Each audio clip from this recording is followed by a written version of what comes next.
안녕하세요. 미래를 설계하라 경제S 진행의 염지연입니다. 오늘은 최윤희, 이정현, 그리고 김하일 아나운서와 함께하겠습니다. 안녕하세요. 안녕하세요. 코스피가 오늘 장중 6,700선을 넘기며 또다시 사상 최고 기록을 경신했습니다. 유가 증권시장에서 외국인과 기관이 순매수에 나서며 지수 상승을 이끌었습니다. 간밤 미국 증시는 미국과 이란 간 종전 협상 불확실성 속에서도 빅테크들의 호실적 기대감에 상승 마감했습니다. 이번 주 미국 초대형 빅테크들의 기업들의 실적 발표를 앞두고 반도체와 IT 기업이 주도하는 국내 증시에 대한 투자 심리를 자극한 것으로 풀이되는데요. 오늘 경제S에서는 이 같은 흐름이 시장에 어떤 변화를 가져왔는지, 그리고 투자자들은 어떤 전략으로 대응해야 할지 짚어보겠습니다. 먼저 간밤 뉴욕 증시 소식부터 만나보시죠. 최윤희 아나운서 전해주세요. 네, 간밤 미증시 이슈 브리핑입니다. 먼저 첫 번째 이슈입니다. 뉴욕 증시가 다시 한번 사상 최고치를 경신했지만 상승 탄력은 눈에 띄게 둔화된 모습입니다. S&P 500과 나스닥은 각각 0.1%대 상승하며 고점을 높였고 다우지수는 소폭 하락하며 혼조세로 마감했습니다. 겉으로는 강세장이 이어지는 듯 보이지만 실제로는 시장이 방향성을 잡지 못한 채 관망 국면에 들어간 모습입니다. 이 배경에는 중동 리스크가 있습니다. 이란과 미국 간 협상이 교착 상태에 빠지고 호르무즈 해협 긴장이 다시 고조되면서 투자 심리를 제약하고 있는 상황입니다. 특히 국제유가가 빠르게 반응했습니다. 브렌트유는 배럴당 108달러를 돌파했고 WTI 역시 상승세를 이어가면서 에너지 가격 부담이 시장 전반에 영향을 주고 있습니다. 시장에서는 유가가 안정돼야 증시도 안정된다는 인식이 점점 강화되고 있는데요. 결국 지금 시장은 사상 최고치라는 표면적 강세와 지정학적 리스크라는 내부 불안이 동시에 존재하는 구조라 볼 수 있습니다. 다음 뉴스입니다. 이제 유가 상승은 단순한 원자재 문제가 아니라 통화정책 변수로 확장되고 있습니다. 핵심 흐름은 명확합니다. 유가 상승이 물가 상승에 압력을 가하고 결국 금리 정책에 부담이 되는 건데요. 이번 주에는 미국 연준을 비롯해 유럽, 일본, 영국, 캐나다 등 주요 중앙은행들이 잇따라 금리 결정을 앞두고 있습니다. 현재 시장은 전반적으로 금리 동결 가능성에 높게 보고 있습니다. 하지만 중요한 포인트는 금리 수준 자체보다는 정책 당국의 스탠스인데요. 유가 상승으로 인플레이션 압력이 다시 커질 경우 중앙은행들은 금리 인하에 더욱 신중해질 수밖에 없습니다. 실제로 시장에서는 당분간 정책 당국이 명확한 방향성을 제시하기보다는 관망 기조를 유지할 가능성이 높다고 보고 있습니다. 이는 결국 금리 인하 기대가 빠르게 살아나기보다는 지연될 수 있다는 의미입니다. 정리하면 지금 시장은 완화 기대보다 인플레이션 재자극 리스크를 더 크게 반영하고 있는 구간입니다. 세 번째 이슈입니다. 이번 주 시장의 또 다른 핵심 변수는 바로 빅테크 실적입니다. 이른바 매그니피센트 7 가운데 대부분 기업들이 실적 발표를 앞두고 있는데요.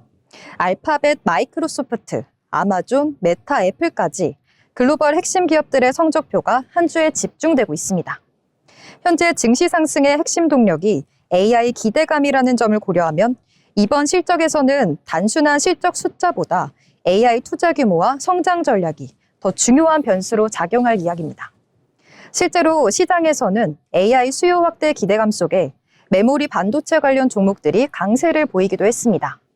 메모리 수요가 2020년대 말까지 견조하다는 전망이 투자 심리를 자극한 결과입니다. 결국 시장의 질문은 하나입니다. AI 성장 스토리가 계속 이어질 수 있느냐? 이번 실적 시즌은 그 지속 가능성을 확인하는 첫 번째 검증 구간이 될 가능성이 있습니다. 정리해보면 현재 미증시는 중동 리스크에 따른 유가 상승, 그리고 그로 인한 인플레이션 압력과 금리 변수, 그리고 AI 중심의 빅테크 실적까지 이 세 가지 축이 동시에 움직이고 있습니다. 특히 중요한 흐름은 유가가 물가에 영향을 주고 물가는 금리에, 그리고 증시까지 이어지는 연결 구조인데요. 여기에 AI 실적이라는 성장 모멘텀이 계속 유지될 수 있을지가 향후 시장 방향을 결정할 핵심 변수로 보입니다. 지금까지 간밤 미증시 이슈 브리핑이었습니다. 네, 오늘 뉴욕 증시는 사상 최고치를 경신했지만 중동 긴장에 따른 유가 상승으로 상승 탄력은 둔화된 모습입니다. 이런 가운데 시장의 또 다른 변수로는 빅테크 실적 시즌이 본격화되며 AI 성장 지속 여부에 관심이 집중되고 있습니다. 결국 향후 증시 방향은 유가와 금리 흐름, 그리고 AI 모멘텀의 지속성에 달려 있습니다. 이렇게 최윤희 아나운서와 함께 지난밤 미국 증시에는 어떤 이슈들이 있었는지 짚어봤는데요. 이어서 우리 시장에서 오늘 주목해볼 만한 뉴스들도 체크해봐야겠죠. 이정현 아나운서, 오늘은 어떤 이야기 준비하셨을까요? 네, 첫 번째 뉴스입니다. 차량 오부제에 참여하는 차량은 이번 달부터 자동차 보험료를 할인받을 수 있습니다. 차량 오부제를 실시하는 공영 주차장에서는 한 달 정기권을 결제한 운전자도 매주 한 번은 주차장을 이용할 수 없는데요. 이런 불편이 있는 만큼 혜택도 마련하자는 취지에서 정부와 정치권 업계가 자동차 보험료 할인 특약을 발표했습니다. 할인율은 연간 보험료의 2%, 보험료로 70만 원을 내는 경우 약 14,000원을 환급받게 됩니다. 할인 적용 시점은 이달 1일부터로 전기차와 5천만 원 이상의 고가차는 대상에서 빠졌습니다. 할인을 받으려면 다음 달 중 보험사에서 신청서를 내고 정식 출시 후에 한 번 더 가입 절차를 거쳐야 합니다. 실제로 오부제에 참여하는지는 보험사가 검증하게 되는데요. 보험사별로 운행기록 웹을 새로 만들거나 기존 주행 특약으로 확보한 정보를 활용할 예정입니다. 특약에 가입하고도 오부제로 운행이 금지된 날 차를 몰다 사고를 낼 경우에는 보험금은 정상적으로 지급되지만 특약 할인은 사라지고 특별 할증까지 적용될 수 있습니다. 두 번째 뉴스입니다. 올리브영 다이소, 무신사를 통틀어 올다무라는 신조어가 있습니다. 지난주 납품업체 갑질 의혹으로 올리브영 다이소 본사를 조사한 공정위가 의류, 신발 등 판매하는 패션 전문 온라인 플랫폼 무신사 본사에 대한 현장 조사에 들어갔습니다. 무신사는 입점업체의 홈페이지만 빌려주고 수수료를 받는 중개 판매와 직접 물건을 사들인 뒤 판매하는 직매입 방식을 이용하고 있습니다. 공정위는 이 직매입 거래를 주목해보고 있습니다. 매입을 미끼로 할인 행사 비용을 떠넘기고 이를 거부할 경우 불이익을 주는 등 법 위반 행위를 했는지 의심하고 있는데요. 이 때문에 현장 조사에서도 납품업체와의 계약에 관련된 자료를 집중적으로 살펴보는 것으로 확인됐습니다. 마지막 뉴스입니다. 정부와 공공기관의 1년 미만 계약직 노동자는 내년부터 최대 248만 원의 공정수당을 추가로 받습니다. 고용노동부는 국무회의에서 공공부문 비정규직 처우 개선 대책을 보고했는데요. 대책의 핵심은 정부나 공공기관이 일종의 모범 사용자가 돼 1년 미만의 비정규직 계약은 원칙적으로 금지하고 불가피하게 채용하면 사실상의 퇴직금인 공정수당을 주겠다는 이야기입니다. 공정수당은 기준 금액의 8.5%에서 10%로 정해졌으며 계약 기간이 짧을수록 보상률을 높이는 역진 구조입니다. 이를 통해 1년 미만의 계약직 노동자는 근무기간의 1, 2개월은 기준 금액의 10%를 3, 4개월 9.5%, 5, 6개월 9%, 7, 8개월 8.5%, 9에서 10개월 8.5%, 11일에서 12개월 8.5%를 지급받게 됩니다. 고용노동부는 대책의 책임 있는 이행을 위해 공공기관과 지방공기업 경영평가에 비정규직 고용 관련 지표를 강화하고 자치단체 합동평가 등의 반영을 검토할 것이라며 매년 공공부문을 대상으로 근로감독을 실시해 실태 점검 및 개선을 지도할 것이라고 말했습니다. 지금까지 뉴스 브리핑이었습니다. 네, 차량 오부제 참여 시 보험료 할인과 공공부문 계약직 처우 개선 등 생활 밀착형 정책이 추진되는 가운데 공정위는 무신사 현장 조사에 나서며 유통 플랫폼 업계 전반으로 규제 강도를 확대하고 있음을 알 수 있었습니다. 이렇게 저희가 전해드린 다양한 소식들 참고하시면서 언제나 성공적인 투자 포트폴리오 구성하시면 좋을 것 같습니다. 아울러 본 방송에서 제공되는 정보는 투자 판단에 대한 조언일 뿐 해당 종목 가치의 상승 또는 하락을 보장하지 않습니다.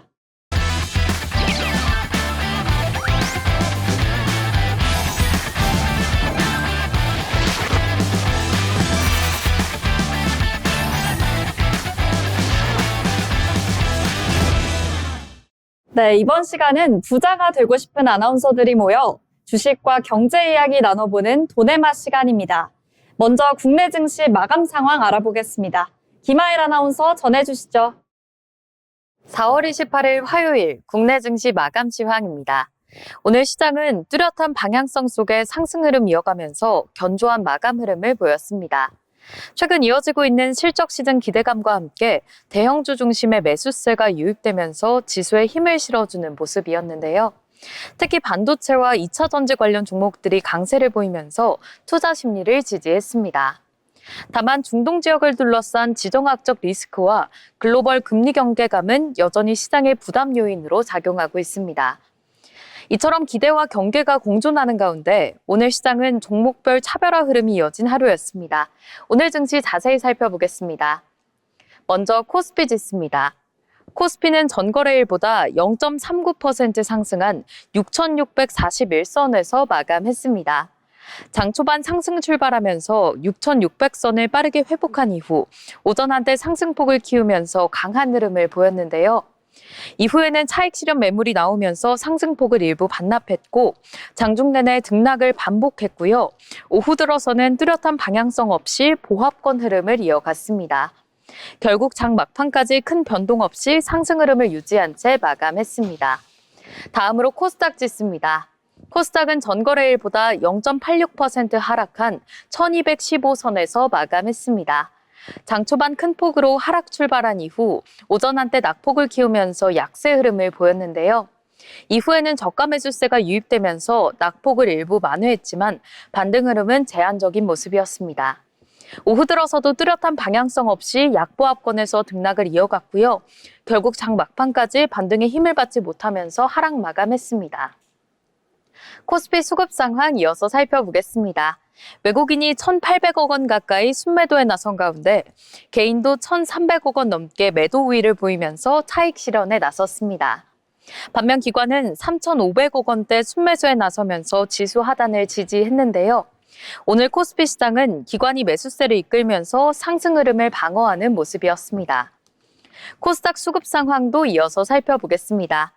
외국인이 5천억 원대 넘게 순매도에 나선 가운데 기관 역시 2,500억 원대 매도세를 보이면서 부담으로 작용했습니다. 반면 개인은 7,900억 원 가까이 순매수에 나서면서 물량을 받아냈는데요. 코스닥 시장은 개인이 매수세를 주도한 가운데 외국인과 기관의 동반 매도세가 이어진 흐름이었습니다. 코스피 시가총액 상위 종목들도 살펴보겠습니다. 먼저 삼성전자는 1% 넘게 하락하면서 약세를 보였고요. 반면 SK하이닉스는 소폭 상승하면서 반도체 업종 내에서도 엇갈린 흐름이 나타났습니다. 특히 현대차는 5% 넘게 급등하면서 강한 상승세를 기록했고요. 기관 매수세가 유입되면서 지수 상승을 견인하는 모습이었습니다. 코스닥 시가총액 상위 종목들도 살펴보겠습니다. 에코프로와 에코프로비렘은 나란히 2%에서 3%대 상승하면서 2차 전지 관련주 강세 흐름을 이어갔고요. 반면 삼천당제약은 2% 넘게 하락하면서 제약 바이오 업종은 다소 부진한 모습이었습니다. 특히 ABL바이오는 10% 넘게 급락하면서 종목별 변동성이 크게 나타났습니다. 오늘 국내 증시는 코스피와 코스닥의 흐름이 엇갈리는 모습이었습니다. 코스피는 기관 매수세 속에 상승 흐름을 이어간 반면 코스닥은 외국인과 기관의 매도세에 밀리면서 약세로 마감했습니다. 당분간 시장은 실적 시즌에 대한 기대감과 함께 수급주체별 힘겨루기에 따라 종목별 차별화 장세가 이어질 것으로 보입니다. 지금까지 국내 증시 마감 시황이었습니다. 네, 오늘 국내 증시는 기관 매수세에 힘입어 코스피는 상승, 코스닥은 하락하며 엇갈린 흐름을 보였습니다. 반도체와 2차 전지 등 일부 업종이 강세를 보인 가운데 종목별 차별화 장세가 두드러졌습니다.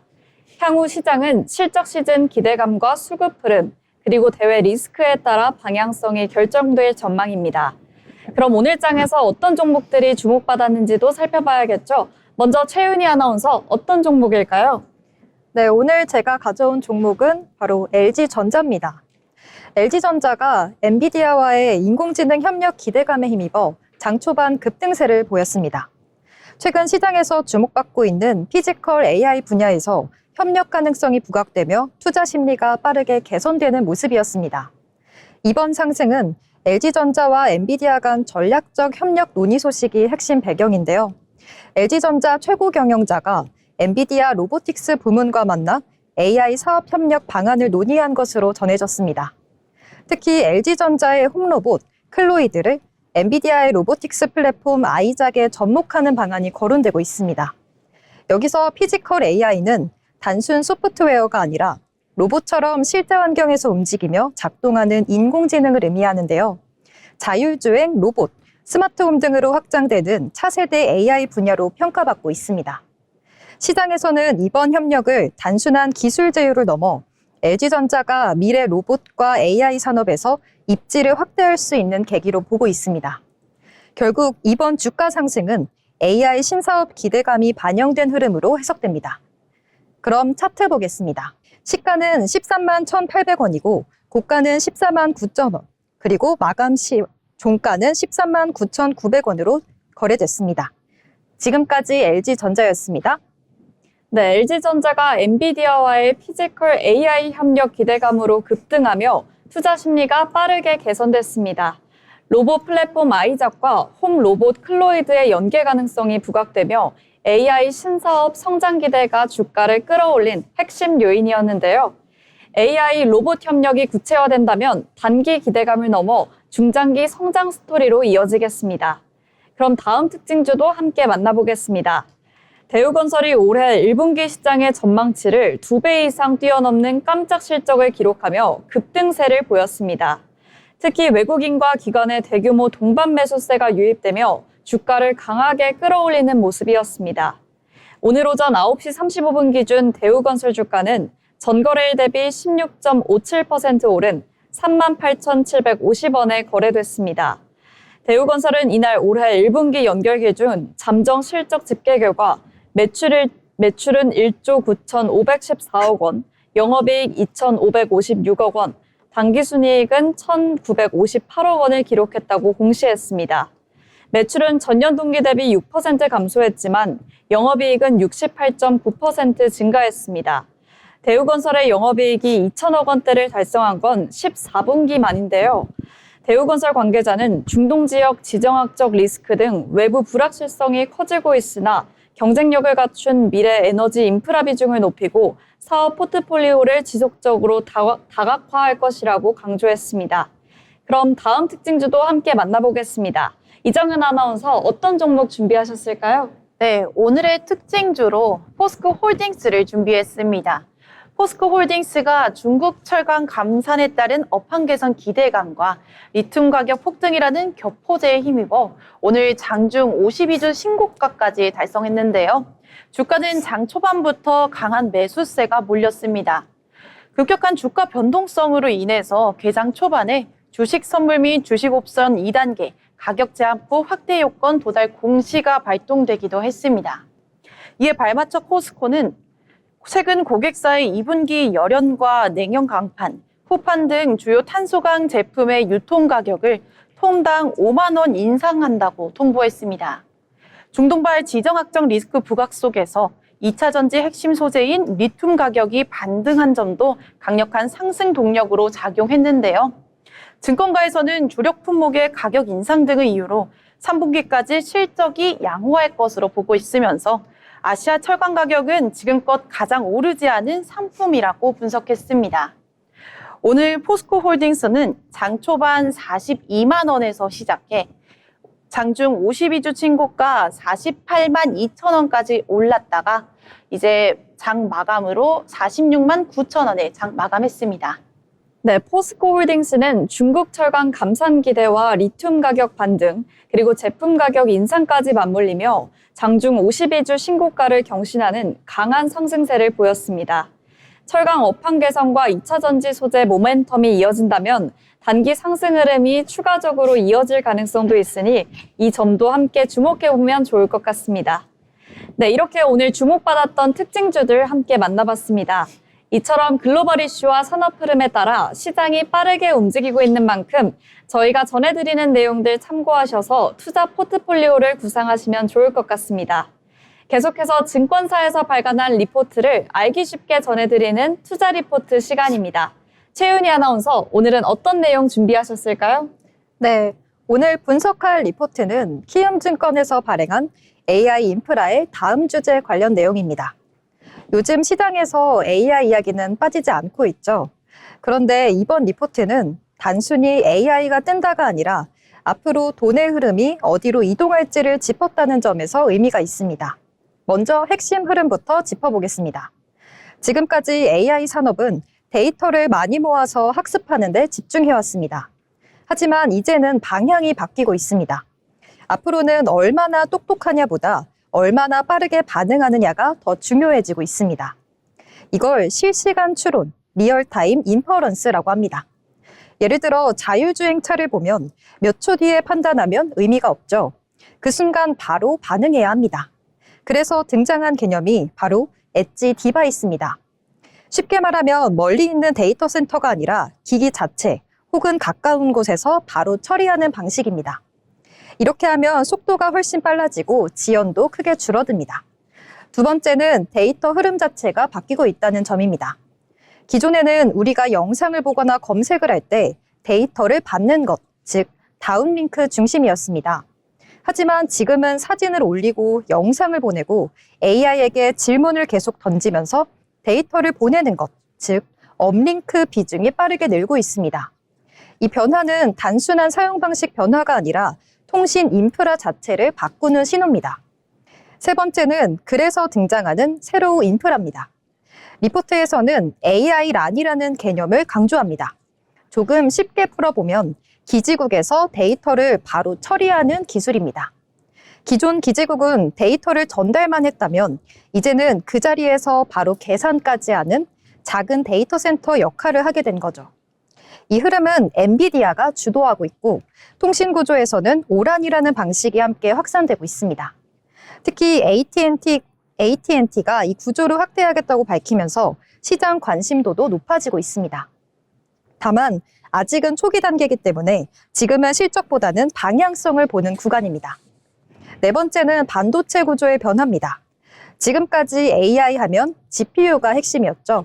하지만 앞으로는 CPU, 그리고 NPU의 역할이 점점 더 커질 것으로 보입니다. 이유는 간단합니다. 모든 기기에 비싼 GPU를 넣을 수 없기 때문인데요. 그래서 기기 안에서는 빠르게 처리할 수 있는 효율적인 칩이 중요해지고 있습니다. 이 과정에서 암 구조가 주목받고 있는데요. 전기를 덜 쓰면서 효율이 좋기 때문에 엣지 디바이스 환경에 적합하다는 평가입니다. 실제로 아마존 웹 서비스, 마이크로소프트, 구글 같은 기업들도 이 구조를 확대하고 있습니다. 여기서 한 가지 더 중요한 포인트는 데이터 폭증입니다. 특히 영상 데이터입니다. 자율주행차나 로봇 같은 경우 엄청난 양의 데이터를 계속 만들어내는데요. 이걸 전부 서버로 보내는 건 속도나 비용 측면에서는 현실적으로 어렵습니다. 그래서 중요한 건 어디서 처리하느냐고 그 답이 바로 엣지 디바이스와 분산 인프라입니다. 마지막으로 투자 포인트입니다. 이 리포트는 AI 인프라 투자가 앞으로 최소 5년 이상 이어질 것으로 보고 있습니다. 다만 투자 방향은 바뀌고 있습니다. 단순 데이터 센터가 아니라 빠른 처리, 지연 최소화, 그리고 효율성입니다. 이에 따라 리포트는 솔리드, LIG, 아큐버 같은 통신 장비 기업들을 제시했고 이 중에서도 솔리드를 가장 주목할 기업으로 꼽았습니다. 또한 소프트웨어 분야에서는 노타를 핵심 기업으로 제시하고 있습니다. 정리해보면 AI 시장은 지금 더 똑똑한 AI에서 더 빠른 AI로 경쟁이 바뀌고 있습니다. 그리고 그 변화 속에서 통신, 반도체, 인프라 전반에 새로운 기회가 만들어지고 있습니다. 지금은 아직 초기 단계지만 이 흐름을 먼저 읽는 것이 투자에서 중요해 보입니다. 지금까지 투자 리포트였습니다. 네, AI 시장은 더 똑똑하면서 더 빠른 반응 중심으로 변화하며 엣지 디바이스와 실시간 추론이 핵심으로 떠오르고 있습니다. 데이터 흐름과 통신 구조가 함께 바뀌면서 반도체 역시 GPU 중심에서 CPU와 NPU 등 효율성 구조로 확장되고 있습니다. 결국 투자 포인트는 속도와 지연 최소화, 효율성에 있으며 AI 인프라 투자는 장기적으로 이어질 전망입니다. 아울러 본 방송에서 제공되는 정보는 투자 판단에 대한 조언일 뿐 해당 종목 가치의 상승 또는 하락을 보장하지 않습니다.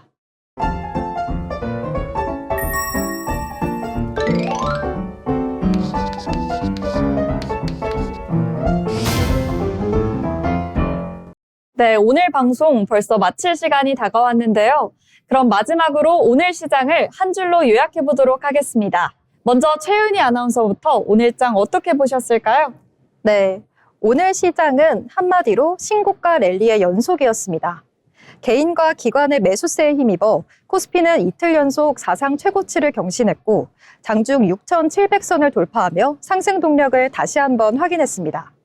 특히 글로벌 증시 호조와 맞물리며 투자 심리가 견조하게 이어졌다는 점이 눈에 띄고요. 7,000선까지 기대감도 점점 커지고 있는 가운데 단기 과열 여부보다 수급 변화가 관건이 될 전망입니다.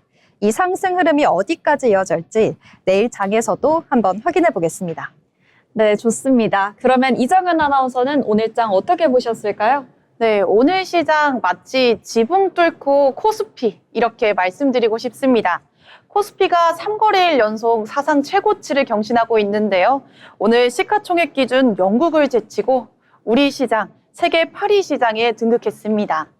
인공지능 반도체 랠리와 미국 빅테크 기업 실적 기대감이 맞물린 가운데 한국 증시 과연 어디까지 올라갈까요? 증권가에서는 코스피 8,500으로 기대하고 있는데 코스피가 8,500이 될 때까지 저희 방송과 함께 하셨으면 좋겠습니다. 네, 두 분께서 오늘장을 잘 정리해 주셨는데요. 오늘 시장은 한마디로 동상이몽이었습니다. 코스피는 기관 매수세에 힘입어 상승했지만 코스닥은 외국인과 기관의 동반 매도 속에 하락하며 시장 내 온도차가 뚜렷했습니다. 이는 실적 기대감 속에서도 중동 리스크와 김리 부담 등 대외 변수에 대한 경계 심리가 여전히 작용하고 있음을 보여줍니다. 결국 현재 증시는 상승 기대와 불안 요인이 공존하는 방향성을 탐색하는 국면에 들어섰다고 볼 수 있겠습니다. 오늘 방송은 여기서 마치겠습니다. 시청해주신 여러분 고맙습니다.